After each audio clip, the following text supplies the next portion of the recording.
Here's the big question.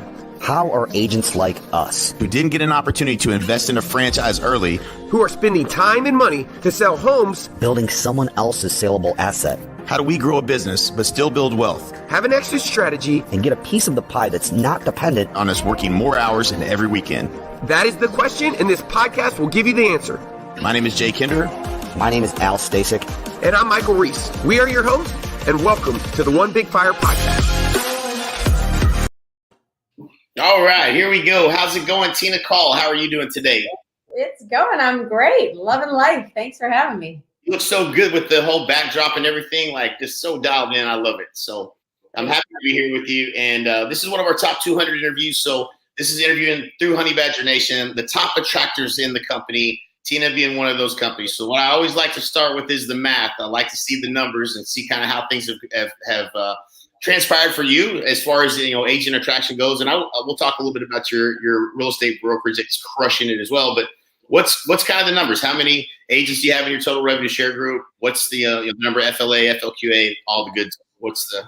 Let's talk about the math. Yeah. So our frontline active. So we've been with the company now 2 years. Just celebrated 2 years. Woohoo! Yeah. We've got I think 72 or 73 in the frontline. We've got 42 FLQA. So we finally hit our 40. Nice. And we've got 600 and it's either 630 or 608 in the total organization. And it's growing between 80 and 100 agents a month right now. So we're starting to see some really good traction that our team is duplicating.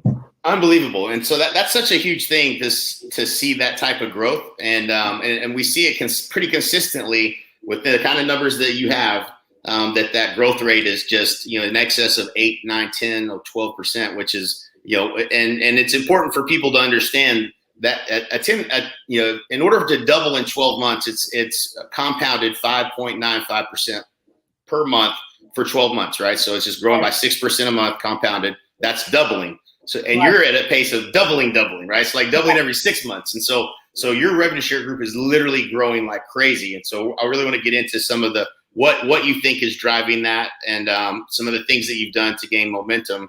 But, go back to, it's 2 years ago, you joined EXP, and I'm sure, how much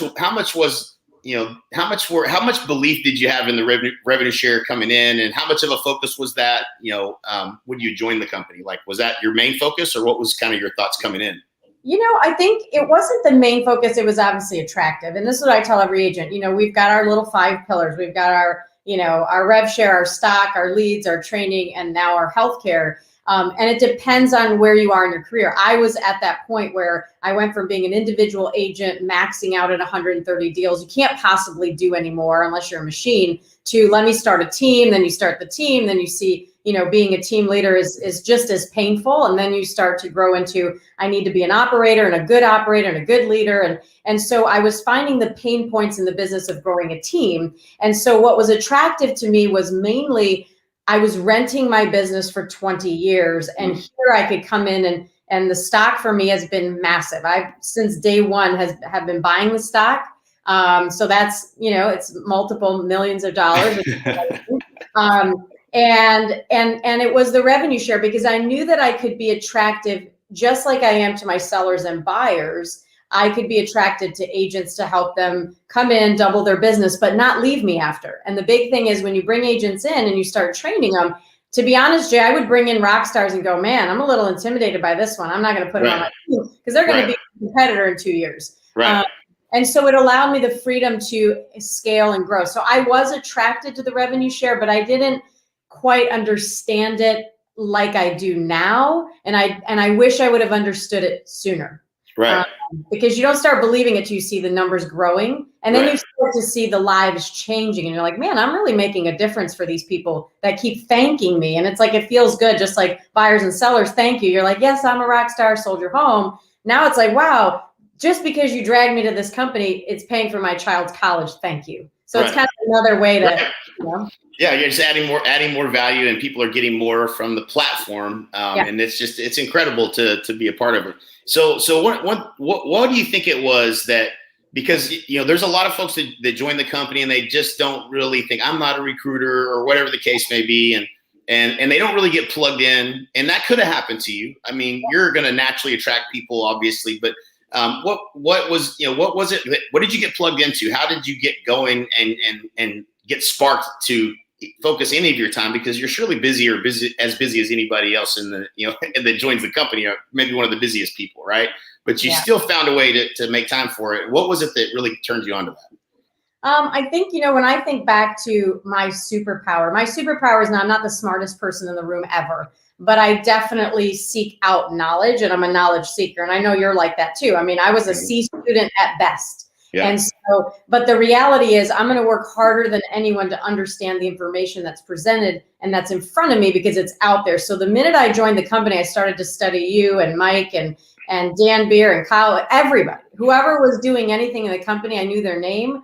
I knew their deals. I knew their history. I knew who their coaches were. I just want to know the info, right? And then not only am I going to look at that, I'm going to look at if this industry is real estate meets, let's say, a network marketing sort of feel. I'm going to study network marketers because they've already delivered the results that I'm looking for. And really, one of my mentors is a friend of mine that sells Rodan and Fields. I took this model to her, like literally all the paperwork, and I'm like, here. Is this what you all have been doing for the last 10 years, making $10 million a year? And they're like, yeah. And if you don't do it, you're an idiot. And so, so when you kind of look at what the company is, I'm not a recruiter either. I know you're not a recruiter. We get named that.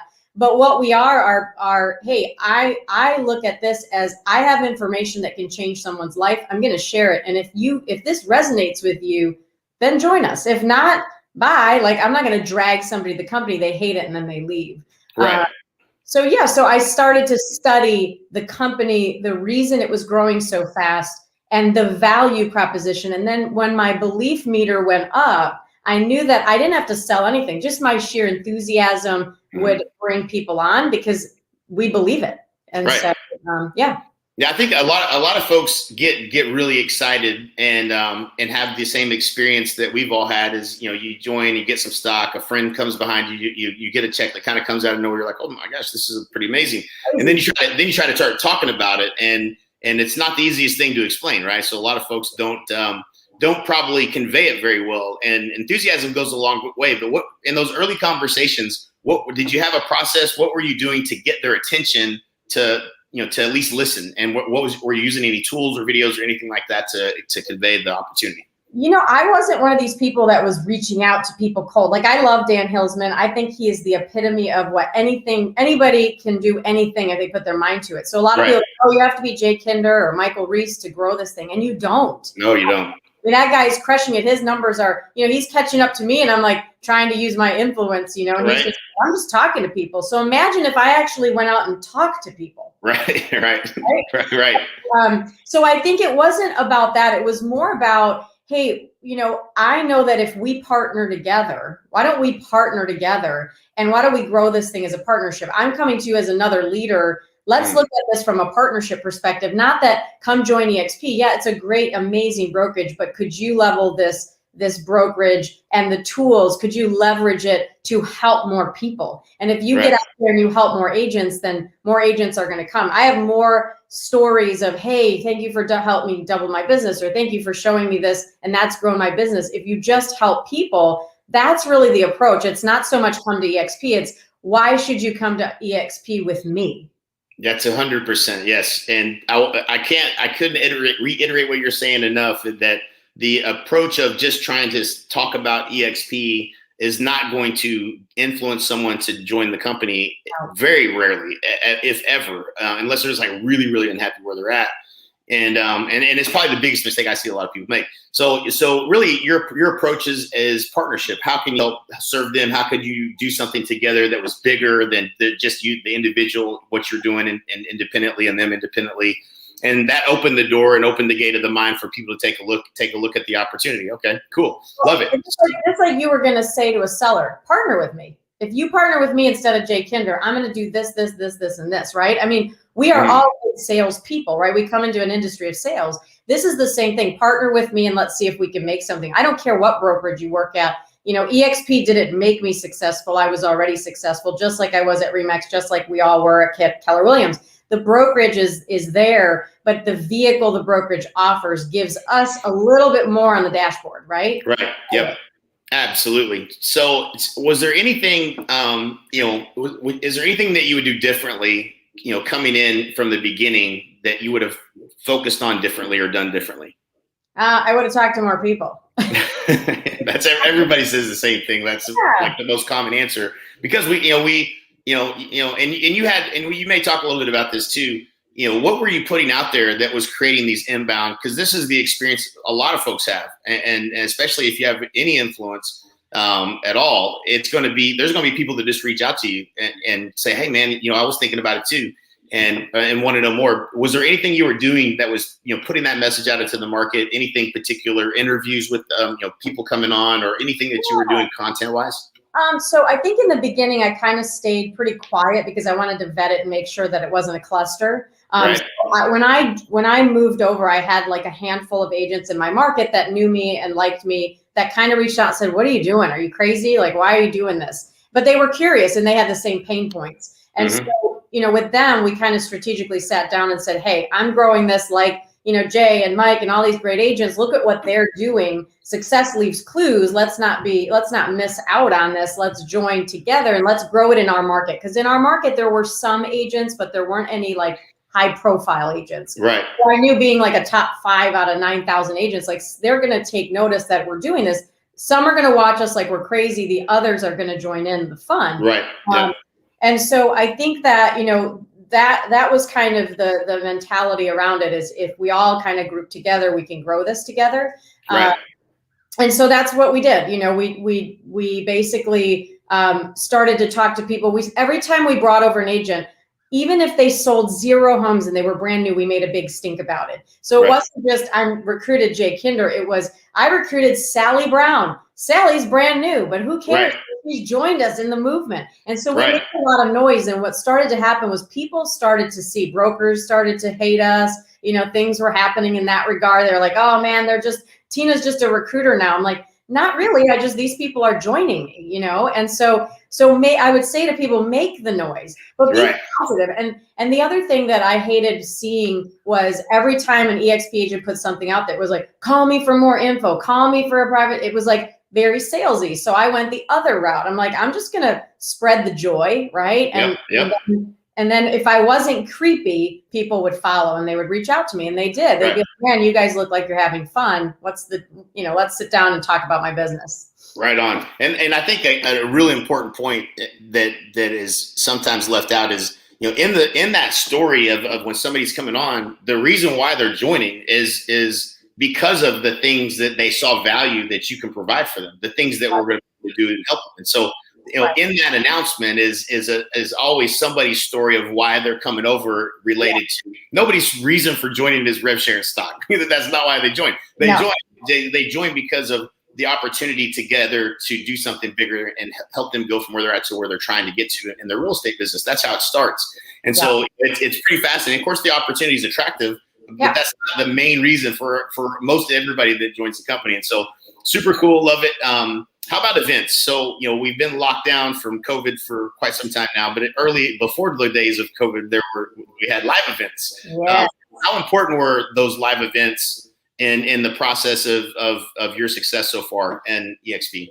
Well, they're massive. And so I'm a Mike Ferry girl, and I've been, 12 years going to Mike Ferry conference. I wish I would have really dove into what you and Mike were doing, and did more of that. And now I'm learning all the NAEA stuff, which was amazing. But I went to events to kind of get the juice back in the arm. And then I'd come home and, my team would be like, oh no, here we go. She's going to have all these ideas, Right. But that was because I needed to resell myself on the opportunity of selling more homes. Now coming to the EXP events, you're watching the people on stage and they're just so happy because they've figured out how to make residual passive, or they have stock, or they are doubling, tripling their business because they have access to the top minds, right? Right. We're all the smartest people in the world. We don't claim that, but we're all driven entrepreneurs that seek information. And so when somebody has a piece of information and you come back and you take 25% of what you learned and you implement it, your business grows. So that's what would happen to me at the conferences is I come back and I implement something based on the stage that I'm at. If I'm in the growth stage of, being 50 to 80 deal producer or a team leader. So same thing with EXP. You jump in and you're like, I was there with like 5 recruits. I'm like, man, 5, but I would love to have 70 frontline. And how would that feel and how would that look? And now I'm at 70 going, man, I'd love to have 5,000 people in my organization or 10,000. So the dream got bigger because now I'm seeing it happening. And so I have to stop being complacent and say, yeah, I'm going to get to 10,000 or 20,000 agents one day. So they are really important, the events, to keep digesting the belief and keep growing the belief. Right, and keep coming back to that. Okay, I'm at this level now. What's coming next, right? And you always get to. I always love the mastermind kind of sessions because you get to see somebody's problem maybe at the level above where you're at, and that it's like seeing around the corner. So it's like you get to miss. You don't have to crash into the wall every time. You can go around the obstacle, and so super important. And getting people indoctrinated into the opportunity as well. Like we could talk about it all day long. But they get tired and this becomes noise after a while. And then they hear from 16 or 20 other people. There's like every time they bump into somebody, it's like, holy cow, like everybody here is winning. This is amazing. And it's great to be connected with a bunch of people that are winning. It certainly gives you a lot of confidence going back to go take action towards the goals. I hear story after story after story. People come to an event, go back. They did something they probably wouldn't have done otherwise in terms of the effort they put in. And it results in, someone huge joining for them, right? And so super cool. And so let's talk about the 72 FLA 40. Congratulations on 42 FLQA. I think that, what are you, like one of 5 in the company? I mean, that's. I think there's more, isn't there now? Maybe, but it's not much more than that. It might be like maybe 10, but. Wow. It's an ongoing hurdle because you have agents and then you got to get them producing, right? So that's part of the benefit as part of what I love about the company. Like our opportunity is tied to our ability to help people produce. Right. how much more perfect could it be for everyone, right? Exactly. And so what is there anything specific? Because those are big numbers. Your numbers are maybe some of the biggest as far as FLQA and FLA in 2 years that I've seen. So what have you been doing specifically for that, sponsoring personally? Is it all inbound or has there been anything else that you've done that's worked to create new relationships and new conversations for you? Yeah. So I think that another superpower of mine, Jay, is I'm patient. So I think a lot of agents, they're high D personalities. I tease Marty Hampton all the time. She's like, come to EXP. Here you go. Sign the ICA. You're coming today, because she's just not a patient lady. But she's I love Marcy. I love Marty Hampton. In fact, I've learned a lot from her just in the 2 years we've been partners.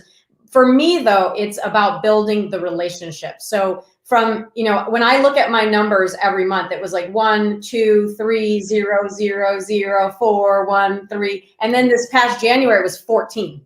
Wow. And it was like, dang, 14 and then 7. And so when I looked at those 14, I would say 11 of them I've been in relationship for a year. A year. So what am I doing in that year? I'm going out to lunches with them. We're talking about business. We're not talking about EXP. I'm building a relationship. I'm adding value to their life. I'm bringing them into our mastermind calls. I'm constantly putting them in front of information. And you look at this, and my belief is you need 7 exposures of value before somebody trusts you enough to make a switch.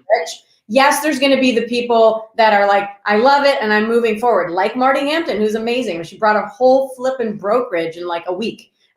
We want all of them to be like Marty, but that's just not possible, right? She's one of the few, right? Like, yeah, no question. I was looking at this list on the wall the other day, the people that I have like in the onboarding phase, and 3 or 4, I think it was, of the list had been being worked for 3 years or longer. Like since we basically been in the company, we just stay in touch.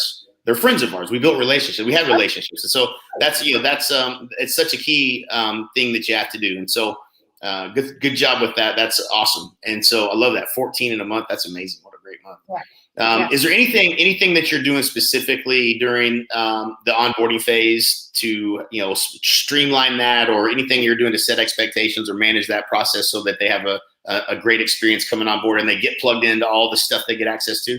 Yeah. So in the beginning, it was kind of funny because I told everyone it was so easy to onboard. We had like 50 pendings and I moved my team and it was easy. But then when I started to digest and people started complaining, I'm like, oh, wait, it was easy because I had a whole team that did it all and I did nothing. So It was easy for me. Right. So it's not easy, right? And so when I started to see there was actual attrition, because my real numbers are like 89 frontline, but you lose some people. You bring on an agent from new construction and they go back, or somebody that's older that's like, yeah, this is not for me. And that's okay. So I had to understand that there's attrition in every brokerage, right? But the reality is what I started to do was manage those expectations. Like, hey guys, change is hard. You're gonna have to learn how to ride a new bike and new systems, and you're gonna hate the experience, but it's so worth it. And then I really play up the fact that it was hard for us too, when I started to interview my ops manager and my admin staff, and they were like, it sucked. And you weren't a part of it. So, you thought it was all peaches, but it wasn't. And I was like, oh, okay. So now I'm delivering the correct information. And then I have an onboarding angel, I call her my EXP onboarding angel. So I hired Emily that's literally attached to them by the hip. She takes them through, brings them into the office if she can, if they're local, or a Zoom call to go through it all together. Because I think when you realize that most of the population of agents are high I personality, they suck at paperwork and they suck at details. Yeah, 100%. No question. If you're a good agent, it's likely that you're probably not that good at that part of the process. Exactly. And you don't check all the emails, and you didn't read them all. And if you don't do all that, then it makes for a long onboarding process. That's for sure. Yeah. So once they're onboarded, then we're back to, okay, let's set up our first strategy session. Let's make sure your work chat and your workplace and all your apps are in place. Let's actually physically take their email and add it to every mastermind possible, like in their calendar. If they don't see it, they're not doing it. So it's like herding cats, and so I think in the beginning, as long as I give them a really good structure, then they can't complain that, oh, I don't know what to do or where to go. So I think the first 3 months, it's just, it's a constant follow-up. And then my personal assistant, Jenna, follows up with everybody in my front line on Fridays. And then we dig a little bit deeper into their teams, because you said something that was really powerful. You don't have a recruit until they recruit. And so it's like, how do we keep these people so happy to where they're so excited and they're not grumpy the first 90 days, and then they're attracting people because they're so happy. Right. So I think that was it. It was sort of like, let's give them this magical experience, which is really hard because it's there's a lot of things to plug into, and you kind of have to.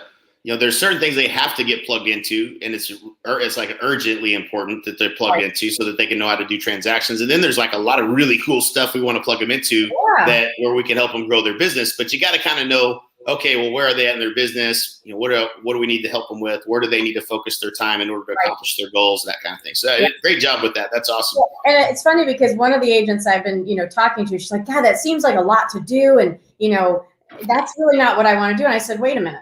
Let's hold the phone. You're an entrepreneur. She said, yes. I said, would you own multiple businesses? She's like, yeah, I would love to own I said, this is another business. When I realized that EXP Realty was literally putting me in charge of a second business, that I'm part of the leadership staff, let's just say, if I said to you, Jay, hey, you're going to be in charge of these 20, 30 agents that are coming in every month, and you're going to have to do this, this, and this, but gosh, we're going to pay you $500,000 a year to do it. You'd be like, sign me up. What do I do? And so if it's $1 million job, we'll get the people behind it to do it. Start investing the revenue share back into the business, and then see that it'll grow for you, and you're going to have less holes. Yes, absolutely. So speaking of that, is there any other hired positions, or, it may not be just related to onboarding, but anything like an ISA or someone that's doing marketing, helping agents do marketing, anything like any other resources that you have currently that are being deployed? We kind of suck at all of it. I mean, I think that if I were to do like some really good click funnels or really good advertising we do none of that. So this is the year that I'm finally out of production. So because of EXP, I was able to stop production and then focus on this. This is the year that we're going to do a little bit more of that, and possibly reaching out to more of these agents. We do have in our group, right? So we're part of the Honey Badgers. We got Fast Forward Movement. We got our group. Our leaders locally are doing trainings, so we have Mondays and Thursdays, new agent training. Wednesdays we have training. Fridays we have training. You guys have multiple trainings. It's like trainings out the years, but the nice thing is that locally we really do a good job with bringing agents into our network. So now we're starting to take that local, what's locally, and bring it to a national level with our websites and things like that too, that we can attract. So we're getting there, but it's a lot of pieces to the puzzle. Right. Yep. And it's also, you have the leverage of your group to help execute that. So I think a lot of folks feel like they got to do it all. And so if you're listening to this and you're like overwhelmed with like the things that, that are being put on, like this is what the group should be working on together. Yes. And yes. Bill, this is the cool thing about it. We're all in this together. We should all be working together to, provide as much value for the people that we bring on as possible. So great job. Awesome. So what, so now that you mentioned being out of production, so what percentage of your time are you spending now with your leaders, right? You've identified leaders within the organization that are also out there building a huge organization themselves. What percentage of your time is spent kind of, focused on, your frontline versus your leaders, and how does that look today compared to what it has been in the earlier part? I think like if I look at my leaders in the group, these are team leaders and people that understand that they have an awesome responsibility to take this platform and deliver it to others. Not everybody cares to do that. They're looking at they're growing their business. I would say I probably have about 15 really good leaders. So we come together and we do masterminds and things like that. But the reality is they're leaders, right? So I don't have to babysit them and coddle them. They pretty much do their thing. The more majority of the time that I see that we spend is in the collective group of 600. How do we teach them to become leaders? So I'm spending more time coaching and training to, hey, if you do get an agent that's interested in EXP, how do we do a 3-way call and do it right? If you are struggling with your business, how do I get you to double your business and stuff? So I think I'm spending more time on coaching and training the organization than the leaders. Right. Love it. That's a great point. Is there anything as far as what have you found works best? You've been, if I asked you this question, I probably would get a different answer, because I think a lot of stuff is coming inbound to you, as opposed to maybe some of the agents in our groups have to start conversations in a different way. Is there anything that you found that's working really well to open the gate of the mind and get someone to listen to that opportunity? What is the offer? Is it anything to do with EXP, or is it something completely different? Yeah, so I would say this. So if you don't have people reaching out to you, which again, we have the luxury of that, and that's been a blessing. However, my agents are so good, like the agents in the organization are so good at approaching somebody from, social media and being like, man, I love your page and it's awesome. And hey, we have this amazing mastermind group. You should come if you want to double your business or triple your business. And so they're great at the invite. They're not saying join EXP. I just had 2 agents today at my house, and my agents brought them over so they could learn how to double their business. We sat down and literally she just left with nuggets. We didn't even talk about EXP, but guess what? That agent's coming to EXP. For sure. We gave her so much value. She goes, oh my God, I didn't expect to get this today. She expected a pitch. She didn't get a pitch. She got value, and she left with this, wow, I got work to do. And then the next time it's going to be more work to do. And then the third time it's going to be come to our mastermind. And the fourth time, here's the ICA, because when you're surrounded with big thinking people, there's the growth. There's the value right there. Right. That's it. Yeah, that is a beautifully laid out process for adding value. And that's makes it a lot easier for them to make that commitment to come on board and change brokerages. The tallest trees have the deepest roots. Yeah. So, you have to tug on them and add value and be patient. And they're going to come eventually. You just keep focusing on and leveraging the group, right? So your team is getting to leverage you and the value you bring to the table. And so leverage those calls that are happening, inviting people to our expert mentor calls, to your calls that you're doing 3 days a week. Those are all tools that you're giving your entire group to leverage, to add value and, attract agents over to EXP. Beautifully done. Yeah. Well, and you guys have all the NAEA stuff. We've used that since the beginning of time. I tell them, you can go buy this right now for $2,500 a month, or just get it for free by joining us. I said, why don't Jay and Mike give this to us for free? Because there's value there. And so we literally learned everything, and we leverage it, and then we set our groups up to win by sharing each other's knowledge. So yeah, it really helps. Love it. Super. Anything? So we talked a little bit about the noise that you were making. Is that something that you're teaching your group to do? Is these announcements or anything like that? Or is that still happening consistently for everyone? Yeah. So we tried, right now it's like, if I look at my group and I've got 80, 90 people a month that are joining, I don't have the bandwidth to announce every single one. So in my groups, in our private Facebook groups, I'm in there going, guys, when you get a new agent, make it special for them. Because I actually get text messages like, hey, my sponsor didn't announce me and I really would love an announcement. I'm like, people watch that stuff and they want to be excited about the fact that they've joined your brokerage. So it's such a huge miss when an agent gets a sponsor and they don't make a big stink about it. Like, come on. So really try to show the leader or anybody, if you're going to recruit someone, take them through the right process, because it's just better for the brokerage. It's better for you. So we really try to coach them on doing it. We even have my assistant sending out like little announcement templates, so they have everything they need. It's just do the work. Right? Yep, that part. And then, interviews are my favorite because as evidenced by this interview, the person you're interviewing makes it what it is. So like, I don't have to do a lot of work to be able to make this a good interview. You're doing all the heavy lifting. So just ask questions, let them tell their story. Is really what it boils down to, because we all have a story. We all had a story that was in our head before we joined. We all had our our aha moment, when it became clear, and we all saw, and have experienced, certain things of value as we come aboard. And so you want to make sure people get to tell that story and put that stuff out there as often as possible, for sure. Yeah, and the thing is, the other miss I think that people get is they, first of all, tell somebody else's story till you have your own, right? Maybe you don't feel like you have a story, which I think is crap.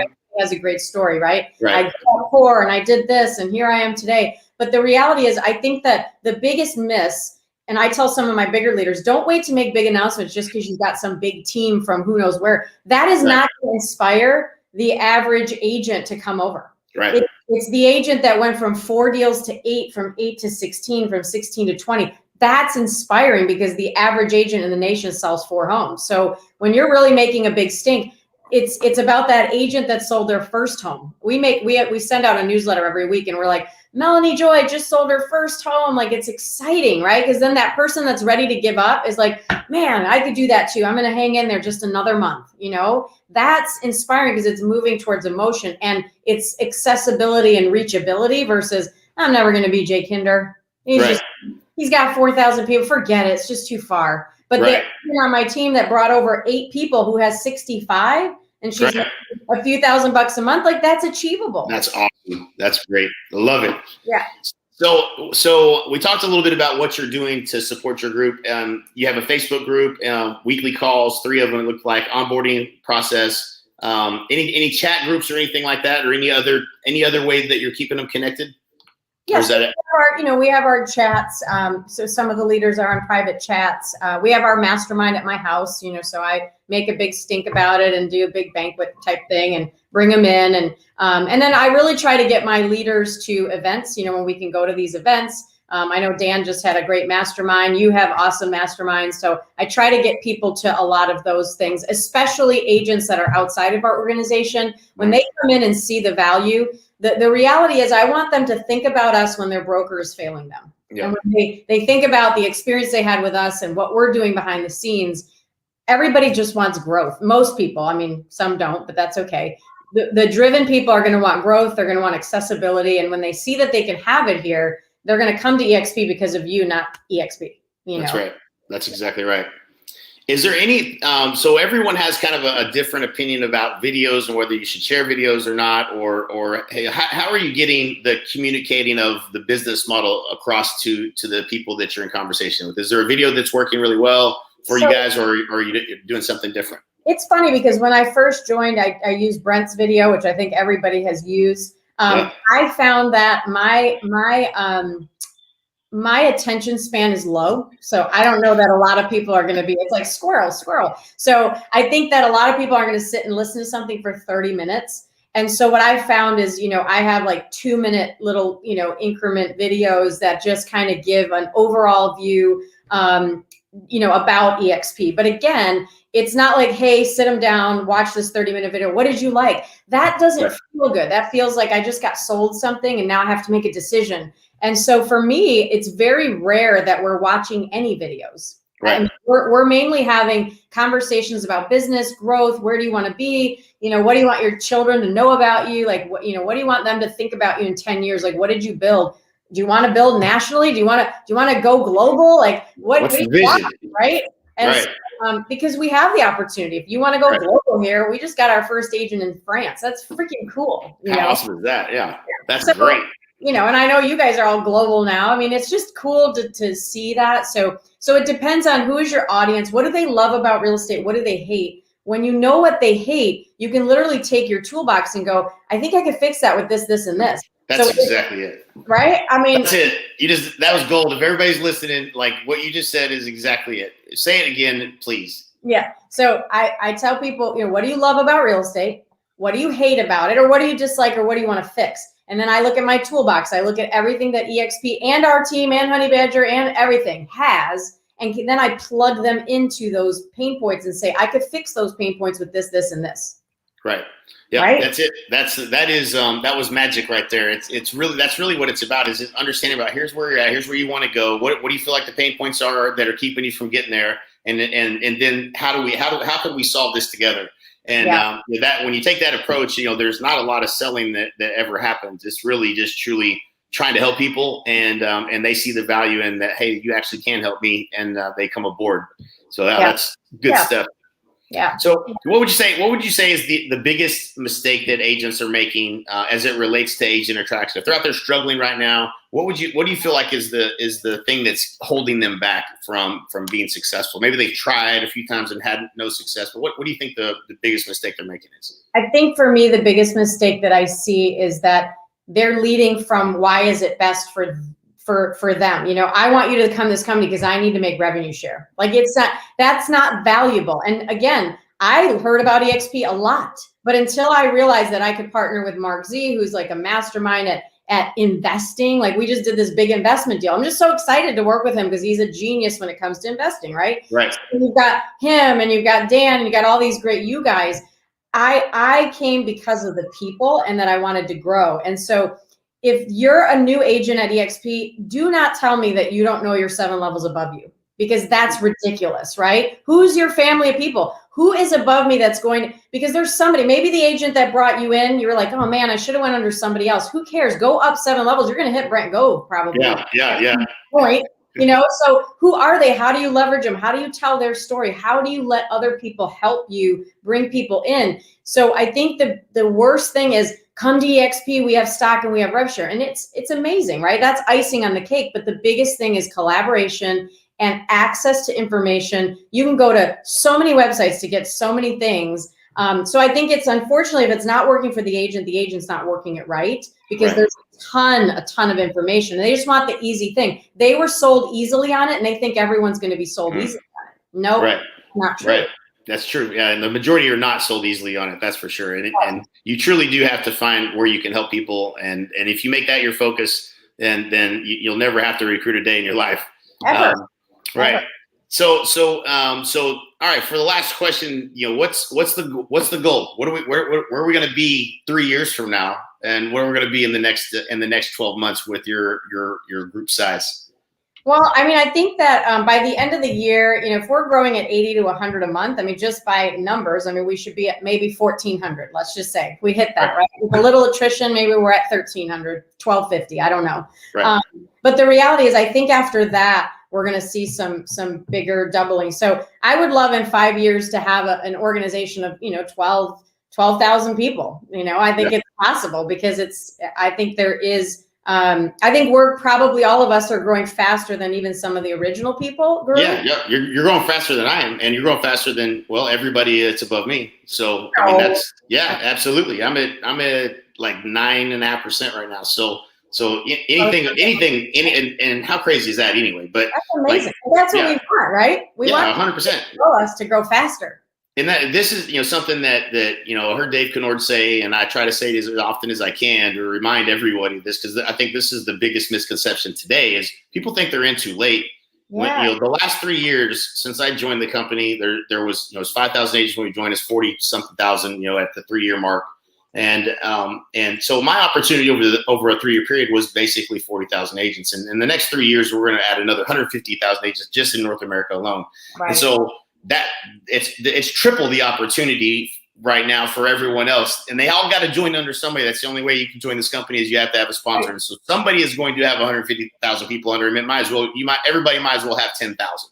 And so, you know, that's really how big the opportunity is. It's bigger than it's ever been, and it's expanding so rapidly internationally.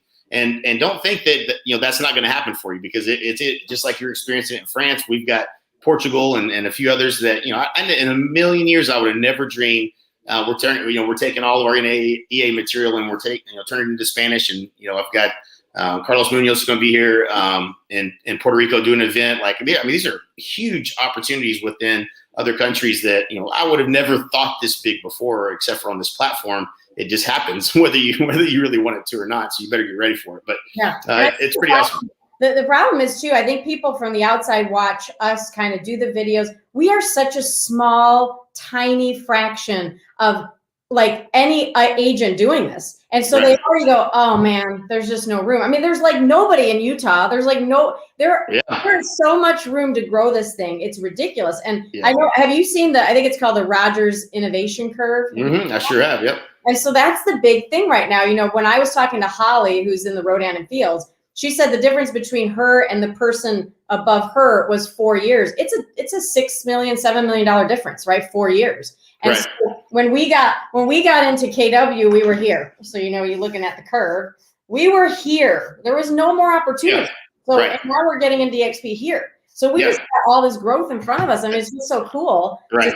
So yeah. I mean, I think that do your business, double your business. What makes you more attractive is selling homes, right? So don't come into EXP as a recruiter. You're not going to make it. Come into EXP and sell a shit ton of homes. And then people are like, woo, they can help me, or lead them to people like Jay or myself or whoever that can help them. So that's it. Very well said. Great interview, as I had expected. I appreciate your time today. Tina Caul, you're a rock star and you're doing great things, and I'm pleasure to be aligned with you guys and in business with you guys as business partners at EXP. So appreciate you again. Have a great day and rock it to the top. Thank you. You too.